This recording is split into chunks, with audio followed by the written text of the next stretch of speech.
కాశ్యపాన్వయ సంజాతం శరణ్యార్యపదాశ్రితం వైరాగ్యజలధిం వందే రంగరామానుజం మునిం. అందరికీ దాసోహం. మనందరి గృహాలలో కూడా పరమాత్మ తిరువారాధన పెరుమాళ్ళుగా విగ్రహాలుగాను ఫోటోలుగాను వేయించేసి ఉంటాడు. మనందరి ఆరాధనలు స్వీకరిస్తూ ఉంటాడు. చక్కగా ప్రేమతో తెల్లవారుజామునే లేచి నియమనిష్టలతో చేసుకునే వారి విషయం పక్కన పెడితే, పరమాత్మ తనని ఎలా ఆరాధించాలనుకుంటాడో చెప్పేటువంటి వ్యాసం ఇది.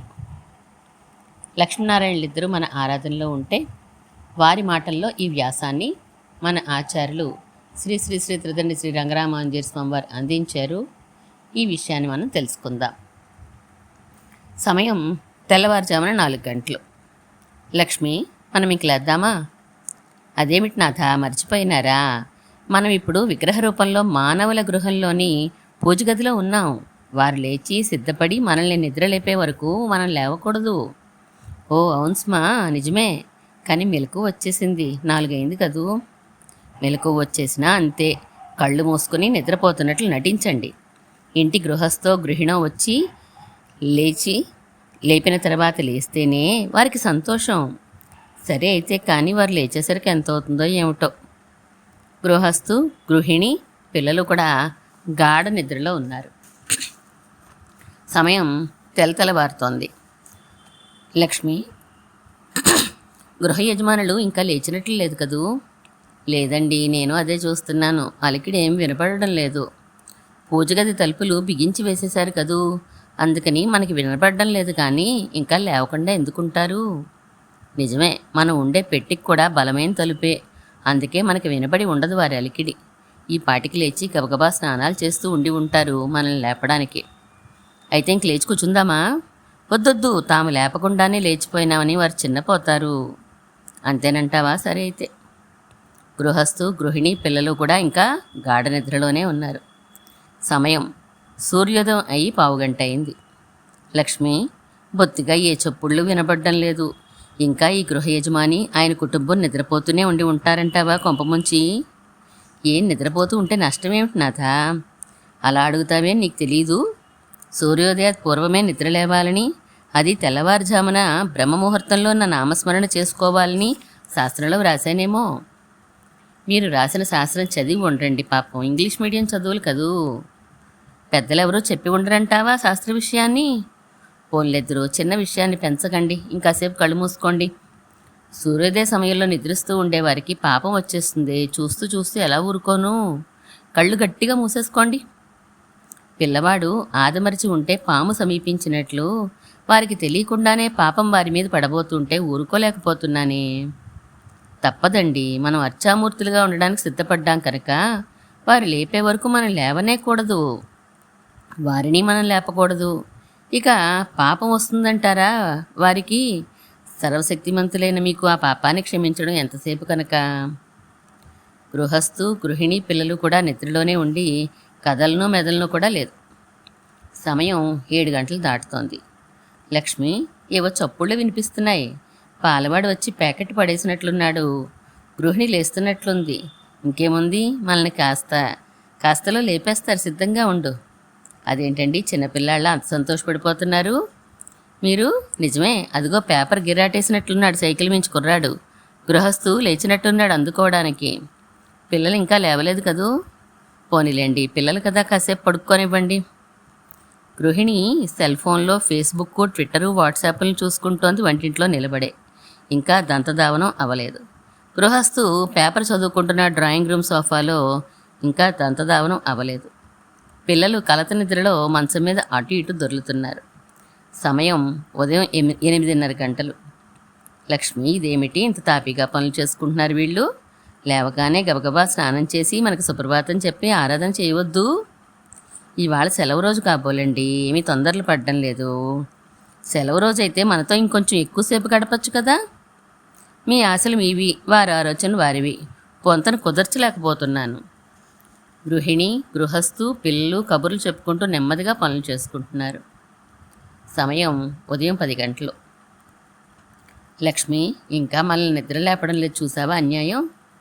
మీరు మరీనండి. వారికి సంతోషం కలిగించడానికి విగ్రహ రూపంగా మారి నిత్య సన్నిధి అనుగ్రహిస్తున్నారు కదా, ఆ మాత్రం ఓర్చుకోలేరా?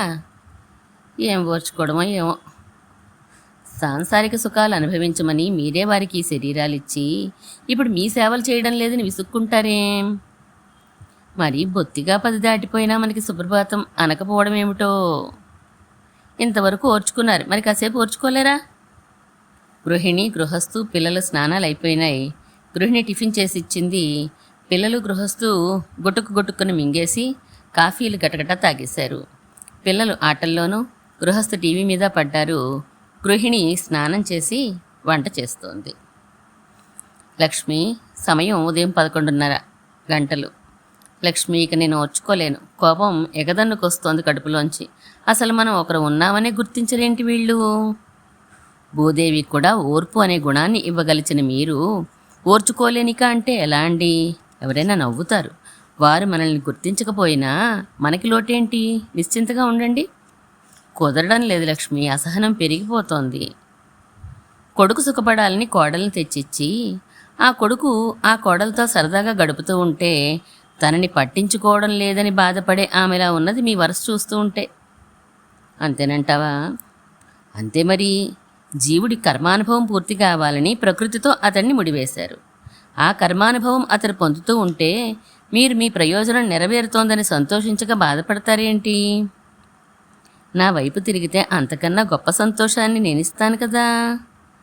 అంత సులభంగా అందరూ మీ వైపు తిరిగిపోతే భూలోక, నరకలోక, స్వర్గలోకాలు వృధా అయిపోవు. అలా అంటావేమిటి? జైళ్లు కట్టించిన ప్రభుత్వాలు అవి వృధా అవుతాయని నేరాలను ప్రోత్సహిస్తాయా? అదిగోనండోయ్, మన పూజ గది తెలుపు తెరుస్తోంది ఈ గృహిణి. అమ్మయ్యా, మీ కోరిక నెరవేరబోతోంది. నేను సత్య సంకల్పుణ్ణి, సత్యకాముణ్ణి కదా లక్ష్మి, అందుకే నా కోరిక ఎలా నెరవేరిపోతుందో చూడు. గృహిణి తన వంట అయిపోవస్తున్న సమయంలో పూజగది తలుపులు తెరిచి శుభ్రం చేసి పూజ చేయడానికి సిద్ధపడుతోంది. పిల్లలు కేరింతలు కొడుతూ బయట ఆడుకుంటున్నారు. గృహస్థు ఫ్రెండ్స్తో బాతాకానీ చేస్తున్నాడు. సమయం 12 గంటలు. లక్ష్మి, ఇదేంటి ఇంత గబగబా మనల్ని నిద్ర లేపొస్తుంది ఈవిడ? లక్ష్మి, ఇంత హడావుడిగా నన్ను నిన్ను కూడా లేపి కూర్చోబెట్టేస్తున్నారు, నాకు కంగారుగా ఉంది. లక్ష్మి, అర్ఘ్యం, పాద్యం, ఆచమనీయం, స్నానం అంటూ గబగబా నా చేతుల మీద, పాదాల మీద, నోట్లోను, ఒంటి మీద నీళ్లు పోసేస్తున్నారు. స్థిమితంగా స్వీకరించనివ్వడం లేదు. లక్ష్మి, గబగబా ఒళ్ళు తుడిచేసి వస్త్రం కట్టేస్తున్నారు. ఎలాగో ఒకలా ముఖాన బొట్లు పులిమేస్తున్నారు.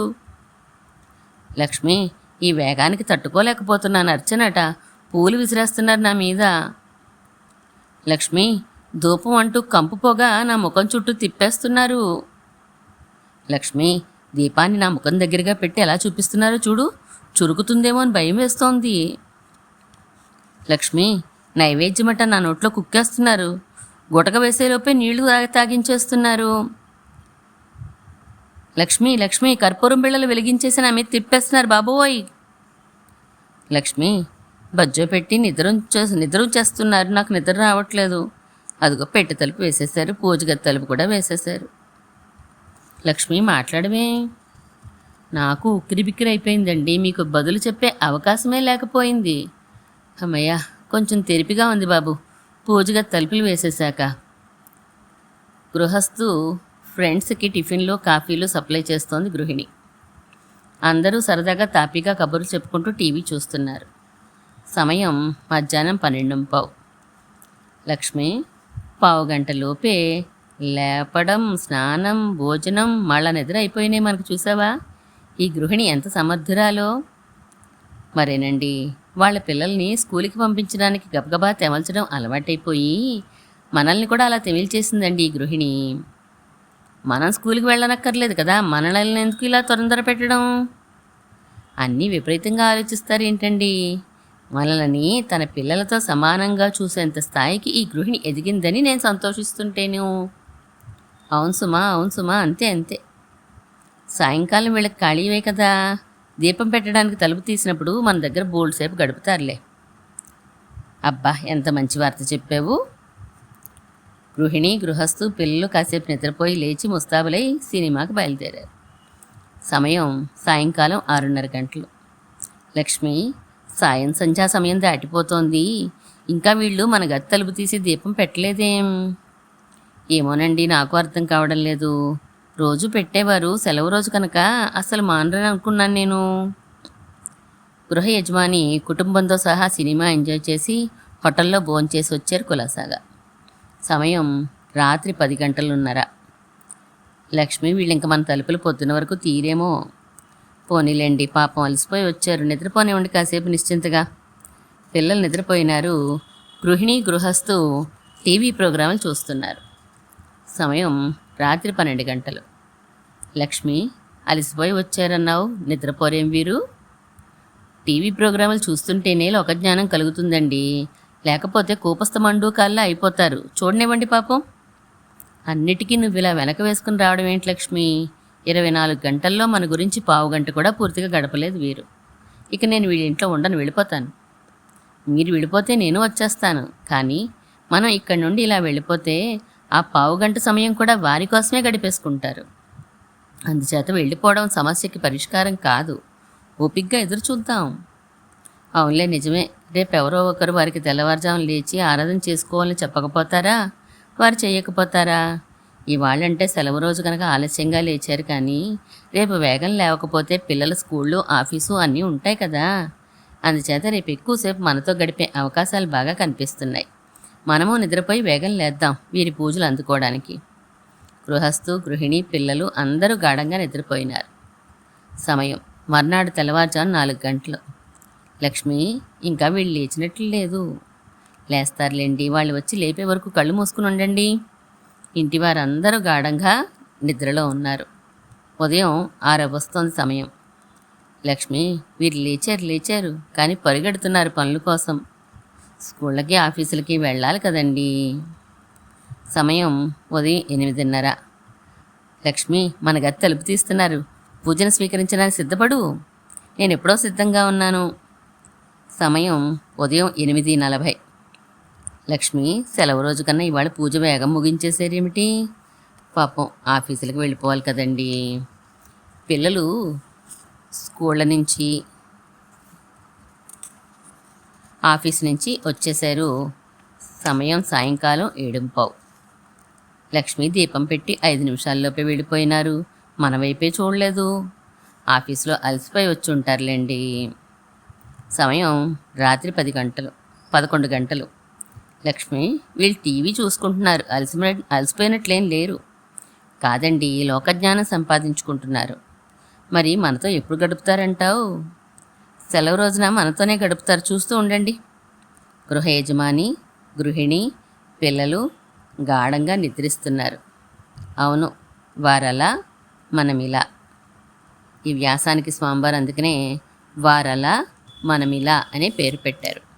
ఇది చిన్న వ్యాసంలాగే కనిపిస్తుంది, లక్ష్మీనారాయణలిద్దరూ మాట్లాడుకోవడంగానే కనిపిస్తుంది. కానీ మనం ఎలా ఉండాలో పరమాత్మ పట్ల మనకి తెలియచేస్తూ ఉన్నారు. వీలైనంత ఎక్కువ సమయం ఆయనతో గడిపితే ఆయన ఆనందిస్తాడు అని చెప్పడం. అంతేకాకుండా ద్వైమంత్రం, రహస్యత్రయంలో 3 మంత్రాల్లో సమాశ్రణాలు జరిగినప్పుడు మనకి ద్వైమంత్ర ఉపదేశం చేస్తారు కదా ఆచార్యులు. ఆ ద్వైమంత్రంలోని అర్థం ఇందులో చక్కగా చెప్పబడింది. ద్వైమంత్రంలోని పూర్వార్థం అంటే 2 వాక్యాలు కదండి. మొదటి వాక్యం యొక్క అర్థం ఇందులో మనం తెలుసుకోవచ్చు. ద్వైమంత్ర పూర్వార్థంలో ఉండే ప్రధానమైనటువంటి విషయాలు. లక్ష్మీదేవి పురుషకారం అంటే రికమెండేషన్ చేస్తారు. మన దోషాలని తల్లివలే సమర్థించి తండ్రికి ఆగ్రహం కలగకుండా చూస్తారు. నారాయణుడికి వాత్సల్య, స్వామిత్వ, సౌశీల్య, సౌలభ్య గుణాలు ఉంటాయి. మనకి ఆపదలు రాకుండా కాపాడుకోవడం స్వామిత్వం. మన దోషాల్ని భోగ్యంగా స్వీకరించడం వాత్సల్యం. మన కంటికి కనిపించేలా రావడం సౌలభ్యం. తాను గొప్పవాడైనా మనతో కలిసి ఉండడం సౌశీల్యం. లక్ష్మీనారాయణలిద్దరూ ఎప్పుడూ కలిసే ఉంటారు. ఇందులో ఈ విషయాలన్నింటినీ కూడా ఈ వ్యాసంలో మనకి చాలా చక్కగా తెలియచేశారు. మనం ఏ విధంగా లక్ష్మీనారాయణలిద్దరితో గడపాలో, మన కర్మ అనుభవాన్ని ఎంత హాయిగా మనం పూర్తి చేసుకోవచ్చో తెలియచేశారు. అందరికీ దాసోహం. శ్రీమన్మహాభూతపురే శ్రీమత్కేశవ యజ్వరః కాంతిమత్యాం ప్రసూతాయ ఇది రాజాయ మంగళం.